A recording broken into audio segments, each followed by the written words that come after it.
Hello दोस्तों, target entrance exam में आपका स्वागत है।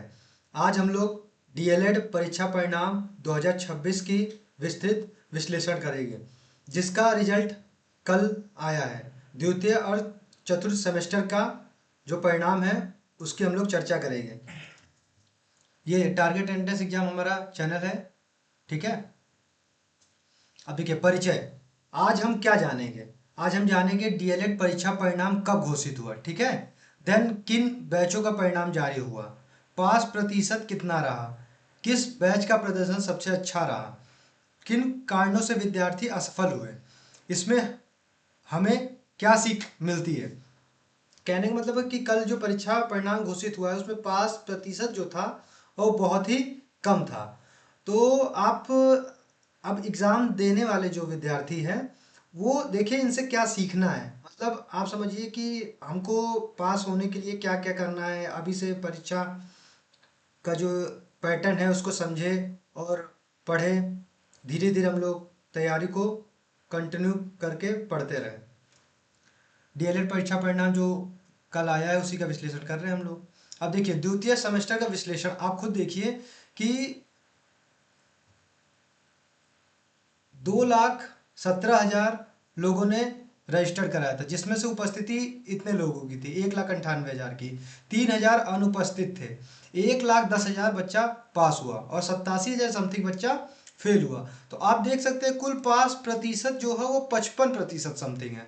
तो आप समझिए कि 100 में से 45 बच्चा तो फेल हो गया, ठीक है। आप खुद देख सकते हैं हम लोगों ने डाटा बनाया है कि कैसे प्रतिशत विश्लेषण किया गया है। 55% बच्चा पास हुआ है, 44% बच्चा फेल हुआ। आप देख लीजिए और निष्कर्ष देखिए, लगभग हर 100 में से, अब आप देखिए हर 100 में से 56 विद्यार्थी ही सफल हुए हैं। तो आप लोग को अच्छे से पढ़ना ही पड़ेगा।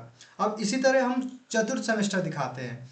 चतुर्थ सेमेस्टर का विश्लेषण आप देखिए, इसमें भी 1,57,000 बच्चा बैठा था, 1,55,000 बच्चा उपस्थित हुआ, 1,200 बच्चा अनुपस्थित रहा, 73,000 ही बच्चा पास हुआ। मतलब आप समझिए कि ये तो सेकंड से भी बेकार रिजल्ट था। मतलब 46 बच्चा, मतलब आप समझिए कि 100 में से मात्र 46 बच्चा पास हुआ है और 54 बच्चा फेल हुआ है।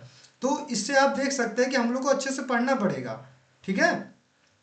अब देखिए पूरा मुख्य तथ्य क्या है। आपको प्रथम सेमेस्टर, आप देखिए प्रथम सेमेस्टर जो 2023 में हुआ था उसमें 1,30,000 बच्चा था। 71,000 बच्चा पास हुआ, 48,000 बच्चा फेल हुआ, 1,300 बच्चा अनुपस्थित रहा। पास प्रतिशत आप देखिए 60% था।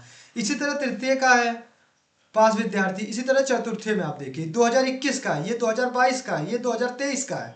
ये प्रथम सेमेस्टर, ये पुराना चतुर्थ सेमेस्टर का। तो पहले तो वो रिजल्ट अच्छा रहा, लेकिन इस बार का रिजल्ट खराब रहा। तो आप लोग अच्छे से पढ़ाई करते रहिए। आगे देखिए डीएलएड प्रथम सेमेस्टर में 60% प्रशिक्षु उत्तीर्ण हुए। जो मतलब आप लोग फर्स्ट सेमेस्टर में अभी हमारे यहाँ जो एडमिशन हुए वो फर्स्ट सेमेस्टर का एग्जाम देने आएंगे, तो ये पहले की कटिंग है। आप इसमें भी देख सकते हैं कि 60,000 बच्चा मात्र पास हुआ है। कितना? 60% बच्चा, ठीक है। 60% बच्चा ही पास हुआ है। तो इसमें भी प्रतिशत यही रहता है, ठीक है। अब देखिए कल क्या है, देखिए कल की ये कटिंग है। तो 2023 के चतुर्थ सेमेस्टर, मतलब जो 2023 में जो बच्चा फर्स्ट सेमेस्टर था वो कल जिसका रिजल्ट आया है चतुर्थ सेमेस्टर, ये देखिए ये जो है चतुर्थ सेमेस्टर, उसमें से आधे फेल हो गए। मतलब आप समझिए फोर्थ सेमेस्टर आते आते आधे बच्चे फेल हो गए हैं। आप देखिए कैसे काम चलेगा। परीक्षा परिणाम कार्यालय ने डीएलएड 2018 से 2024 के बैच के दूसरे और चौथे सेमेस्टर का परीक्षा का परिणाम शुक्रवार को घोषित किया। डीएलएड 2023 परीक्षा सेमेस्टर के इतने प्रशिक्षुक परीक्षा में शामिल हुए। इनमें से 62,000 बच्चा पास हुआ। मतलब तो आप समझ रहे हैं कि 45% बच्चा ही पास हुआ है। 45% बच्चा। तो इसी तरह आप लोग ध्यान दीजिए। अब ये देखिए पूरा हम लोगों ने डाटा निकाला है। डीएलएड 2023 में जो फोर्थ सेमेस्टर में बच्चा था इसका 45% रहा। आप सोचिए कि 45% बच्चा ही पास हो रहा है। उससे पहले 63% रहा 2022 में। अब आप ऐसे ही देखिए। और ये जो है ये भी सेमेस्टर का सबका प्रतिशत नंबर ऑफ स्टूडेंट है, कितने पास हुए, कितना परसेंटेज रहा, ठीक है। अब देखिए चतुर्थ सेमेस्टर में 45% पास रहा बच्चा। देन सेकेंड सेमेस्टर में 52% बच्चा पास रहा। अब ये देखिए जैसे जो हमारे विद्यार्थी हैं जो अभी फर्स्ट सेमेस्टर का एग्जाम देंगे वो देखिए कैसे एग्जाम होता है। एक दिन, जैसे 8 तारीख को देखिए 2 पेपर होगा, 8 तारीख को 2 पेपर, जैसे एक बाल विकास का और एक शिक्षण अधिगम का। बाल विकास और शिक्षण अधिगम मतलब ये जो पेपर होता है ये 2 घंटे का होता है। ये जो पेपर है ये 2 घंटे का होता है। देन उसके बाद तृतीय चतुर्थी और पंचम पेपर, तृतीय चतुर्थी और पंचम जो पेपर है ये आपका मतलब एक दिन, ये एक दिन में 2 पेपर हुआ, ये दूसरे दिन 3 पेपर हुआ, दूसरे दिन 3 पेपर हुआ।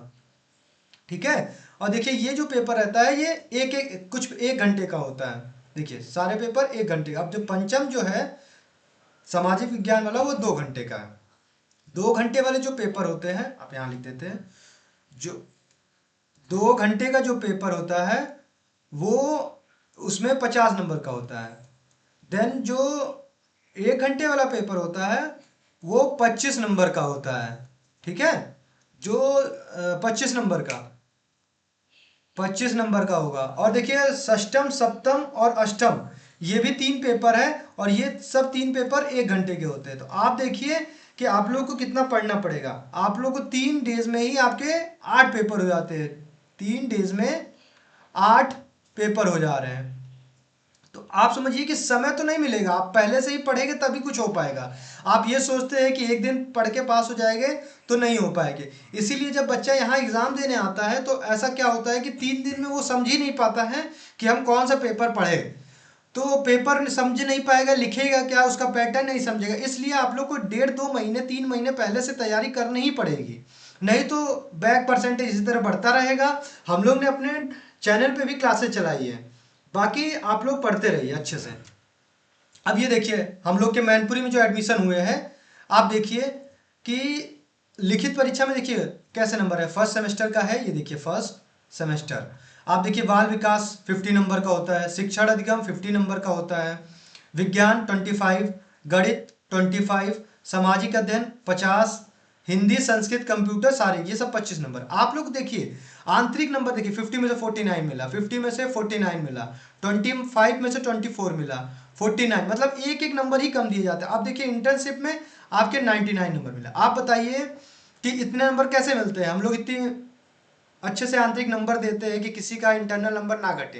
अब लिखित में आप खुद देखिए, ये जो स्टूडेंट है इनके 29 नंबर आए हैं। आप देखिए इन्होंने मैथ में मैथ में इन्होंने 23 नंबर लाया है, सामाजिक अध्ययन 39 नंबर, ठीक है, संस्कृत में 40 नंबर। तो आप देख सकते हैं, ठीक है। और शारीरिक शिक्षा में 16 नंबर, ठीक है। अब देखिए कल जो रिजल्ट इनका आया है चतुर्थ सेमेस्टर का, ये विद्यार्थी हमारे यहाँ से पढ़े थे। अब आप देखिए इनके गणित में देखिए 25 आउट ऑफ 25 आया। तो पढ़ना बहुत पेपर आसान होता है, मैथ तो इसकी सबसे आसान होती है। देन आप देखिए 38 नंबर आ रहे हैं, 40 नंबर आ रहे हैं, 17 नंबर आ रहे हैं। अब आप बताइए जो 25 में से 12 नंबर पासिंग होता है, अब ये स्टूडेंट 12 नंबर नहीं ला पाएगा तो वो क्या ही करेगा आप बताएं। और जो 50 वाला आउट होता है 50 में से आउट ऑफ 25 नंबर लाने होते हैं। अब आप बच्चा 25 नंबर भी 150 में से नहीं ला पाएगा तो उससे हम क्या ही उम्मीद करेंगे कि आगे वो किस तरह CTET, STET, BTET clear करेगा। अब 25 में से जो बच्चा 12 नहीं ला पा रहा है और 50 में से 25 नहीं ला पा रहा है तो वो तो पढ़ना उसका बेकार ही है। तो आप लोग अच्छे से पढ़ाई अभी से करिए।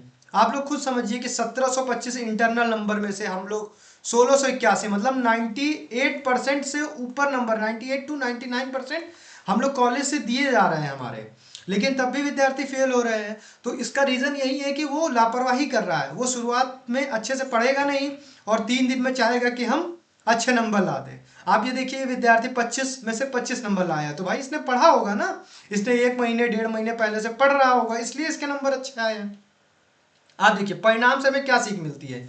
हमें केवल नियमित पढ़ाई करनी चाहिए, केवल परीक्षा से पहले नहीं पढ़ना चाहिए पर्याप्त समय है, पर्याप्त नहीं होता है। आप परीक्षा परिणाम या पेपर आया आप पढ़ना स्टार्ट करते हैं तो वो नहीं है कि 2 दिन में पेपर खत्म हो। आप खुद समझिए 3 दिन में 8 पेपर होता है, तो पेपर पढ़ने में के लिए भी समय चाहिए, ठीक है। सभी विषयों में समान तैयारी करनी है। मॉडल पेपर और पिछले जितने भी पेपर पिछले आए हुए हैं उस प्रश्न पत्रों को आप रोज हल करें।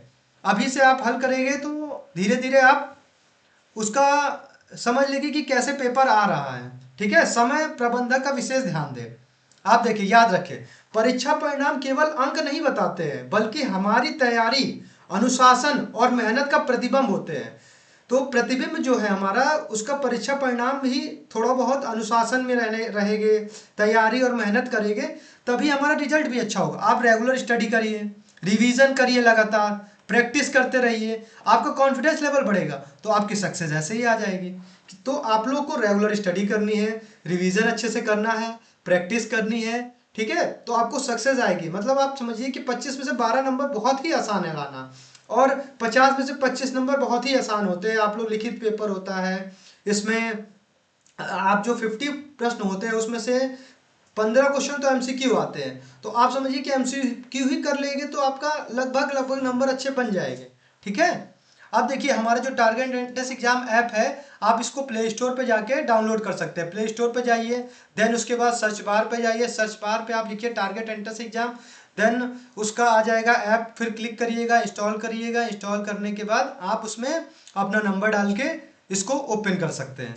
देन हम लोग का जो ऐप है, इस पर भी हम लोग डीएलएड फर्स्ट सेमेस्टर की क्लास स्टार्ट कर दिए हैं। तो आप लोग देखिए, ऐप खोलने के बाद आपको व्यू कोर्स पे जाएंगे, परचेज पे जाने के बाद आप लोग डीएलएड सेलेक्ट करेंगे। डीएलएड सेलेक्ट करने के बाद उसमें फर्स्ट सेमेस्टर के कोर्स स्टार्ट हो गए हमारे पास। तो आप लोग कोर्स को पढ़िए, उसमें जितने भी स्टडी मटेरियल है 2016 से 2025 तक सारे पेपर एमसीक्यू सॉल्व किए गए हैं, आप लोग उससे भी जाके देख सकते हैं। आजकल जितने भी टीचर हैं, आप लोग देख रहे होंगे कि टीचर इतने हैं। अब हम नाम तो नहीं स्पेशली लेना चाहेंगे किसी टीचर का, आप लोग उनका क्या काम है कि वो एक अच्छा नंबर जिसका आ रहा है, जो 90% आ रहा है, 95% आ रहा है, बस उसी का इंटरव्यू ले रहे हैं। आप ये भी तो देखिए, आप इसका उत्तरदायी कौन है यहाँ, कि 100 में से 45 बच्चा पास हो रहा है तो 55 बच्चा फेल है ना, तो उसकी जिम्मेदारी भी तो आप ही लोग को लेनी पड़ेगी। आप लोग सेमिनार कर रहे हैं, आप लोग को बच्चा इतना प्रेम दे रहा है, आप लोग के चैनल पे इतना सब्सक्राइब हो रहा है, तो आप लोग खुद सोचिए कि वो जो 45 बच्चा है उसको भी तो आप ही लोग ने पढ़ाया है ना। आप एक बच्चा ला रहे हैं कोर्स बेचने के लिए, कोर्स कोर्स कोर्स, ये कोर्स धंधा बना दिया है आप लोग ने। तो आप लोग खुद ही समझदार हैं, इनसे पूछिए, जब ये चैनल पे लेके चले आते हैं कि ये बच्चे के 90% आ रहा है, और जो बच्चा फेल हो रहा है 45%, उसका जिम्मेदारी कौन है, उसका जिम्मेदार। तो आप समझिए, आप समझदार है, खुद से पढ़ना स्टार्ट करिए। एक एक दिन की मैराथन करा के बच्चा पास नहीं होगा। ये लोग ने धंधा ही पूरा बना लिया है, अपना बैच बेचना है और सेमिनार करना है, जो बच्चा अच्छे नंबर ला रहा है उसको प्रमोशन करना है। पिछले साल भी कुछ बच्चे फर्स्ट ईयर में ऐसे थे, फिर थर्ड सेमेस्टर में वही बच्चा आता है, सेकंड सेमेस्टर में वही बच्चा आता है, फिर फोर्थ सेमेस्टर में ले आते हैं कि ये हमारे यहाँ से टॉप किया। तो आप लोग समझदार है, बेवकूफ़ मत बनिए, बड़े बड़े नाम है बस। आगे बढ़ते हैं। अब देखिए, सम्राट चौधरी जी ने कल न्यूज़ दी है, आपके बिहार के जो भी स्टूडेंट है 1 से 5th तक, 6 to 8 तक, 9 से 10 तक और 11 से 12 तक 32,000 वैकेंसी आई हुई है। तो आप लोग देखिए कि वैकेंसी हमेशा आ रही है बिहार में, और यूपी में भी वैकेंसियाँ आनी है, पीआरटी की और टीजीटी और पीजीटी की भी आने वाली है। अब देखिए, टीआरई 4 का कल का पेपर है, जिसमें से 11 12 के विषय हर विषय में रिक्तियाँ दी गई है। 6ठी से 8वीं में कितनी आ रही है, तो ये लोग आप देखिए कि आप पीजी भी किए रहेंगे, जो बीएड किया है, डीएलएड किया है, देन उसकी भी वैकेंसी हर साल आएगी। तो आप लोग इसको पढ़ लीजिएगा। अब देखिए, जिन बच्चों को डीएलएड में प्रवेश लेना है, तो उसकी पहले डेट तो खत्म हो गई थी, लेकिन अथक प्रयासों से, क्योंकि बहुत से बच्चों का फॉर्म नहीं भर पाया था, तो हम लोग ने प्रयास करके पीएनपी जाके रिक्वेस्ट की कि अभी कुछ बच्चों ने फॉर्म नहीं भरवाया है। तो आप खुद देखिए, 3 तारीख मतलब 3 अगस्त लास्ट डेट है। तो जिन विद्यार्थियों ने, जिन छात्रों को डीएलएड करना है, वो क्या करें, अपना फॉर्म भर दे, क्योंकि फॉर्म भरने के बाद ही एडमिशन होता है। तो आप लोग फॉर्म जरूर भरिए, हमारे यहाँ 2,39,000 सीटें हैं, तो आप लोग फॉर्म भरिए, तभी एडमिशन हो पाएगा। बहुत से लोग बिना फॉर्म भरे एडमिशन करा देते हैं, जो कि गलत है। आप लोग फॉर्म भरिए और अच्छे से एडमिशन ले सकते हैं हमारे पास। अब देखिए, हमारे पास जो डीएलएड की 2 साल की फीस है वो 48,000 है, ठीक है। 2 ईयर की 48,000 फीस है। इसमें आपका एग्ज़ाम फीस, प्रैक्टिकल फीस, रहना फ्री है। जब आप एग्ज़ाम देने आएंगे तो आपको उसके लिए, रहने के लिए आपको रूम ढूंढना नहीं पड़ेगा। कुछ विद्यार्थी एडमिशन कुछ लोग करा देते हैं, उसके बाद बच्चे तो एडमिशन हो जाएगा, उसके बाद विद्यार्थी जब नई जगह आता है तो वो देखता है कि यहाँ रहने की व्यवस्था, अब वो 3 दिन में अपना एग्ज़ाम देगा या जगह अपने लिए ढूंढेगा। अपनी व्यवस्था करेगा, तो हम लोग उचित व्यवस्था कर देते हैं, रहने की व्यवस्था। बच्चा बस आए, एग्जाम देगा, देन सब हम लोग उसको प्रोवाइड करा देते हैं। अब देखिए हम लोग को सीट बुकिंग चार्ज 5,000 रहती है। देन उसके बाद एडमिशन टाइम, काउंसलिंग टाइम 5,000 की 2 बार आपको ऑनलाइन ही फीस कटेगी। तो आप लोग को 10,000 रुपये करना है, जिसमें आपको काउंसलिंग कटता है और अलॉटमेंट लेटर का 5,000 रुपये कटता है। देन उसके बाद फर्स्ट सेमेस्टर में 10,000, सेकेंड सेमेस्टर में 5,000 और थर्ड और फोर्थ में 18,000। तो आप लोग जिन विद्यार्थियों ने फॉर्म नहीं भरा है वो फॉर्म भरिए, आप इसके लिए बेफिक्र रहिए। हम लोग एडमिशन कराते नहीं है, एडमिशन के साथ साथ हमारा 2 साल का पूर्ण दायित्व आपके ऊपर रहता है। देन आप समझिए कि खाने की व्यवस्था से लेके रहने की व्यवस्था, खाने की व्यवस्था आप लोग के लिए हम लोग प्रोवाइड करा देते हैं, जो उसका रहता है अच्छे से व्यवस्था करते हैं हम लोग, रहने की व्यवस्था। तो आप लोग का जो सफ़र में 2 साल के सफ़र में हम हमेशा साथ है। आप लोग को स्टडी मटेरियल से लेके क्लास तक सब हम लोग अपने चैनल पे, ऐप पे प्रोवाइड कराते हैं। आपके इंपॉर्टेंट डॉक्यूमेंट है high school, inter, graduation, Gmail, phone number, pan card और फोटो और साइन आपके फॉर्म में लगेगा। ठीक है। अब देखिए कल ही आपके यहाँ के शिक्षा मंत्री जी जो है मिथिलेश तिवारी जी ने, उन्होंने ही कहा है कि हर वर्ष जुलाई में, देखिए इन्होंने लिखा है हर वर्ष जुलाई में भेजी जाएगी शिक्षक भर्ती की अधियाचना। तो आप लोग जिन्होंने अभी नहीं फॉर्म भरा है, जिन्होंने इनरोल डीएलएड में नहीं किया है, उनके पास सुनहरा मौका है कि 3 तारीख तक आप भरिए। और देखिए हर साल अब शिक्षा मंत्री जी ने बोला है तो हर साल वैकेंसी आनी ही है, तो अधियाचना भेजे, भले ही कम वैकेंसी है, लेकिन आप सोचिए कि वैकेंसी तो आ रही है ना। तो आप लोग जल्दी से जल्दी तैयारी भी करना स्टार्ट करिए, और जिन्होंने एडमिशन नहीं लिया वो भी एडमिशन ले लें। ठीक है। Thank you. जय हिंद, जय भारत।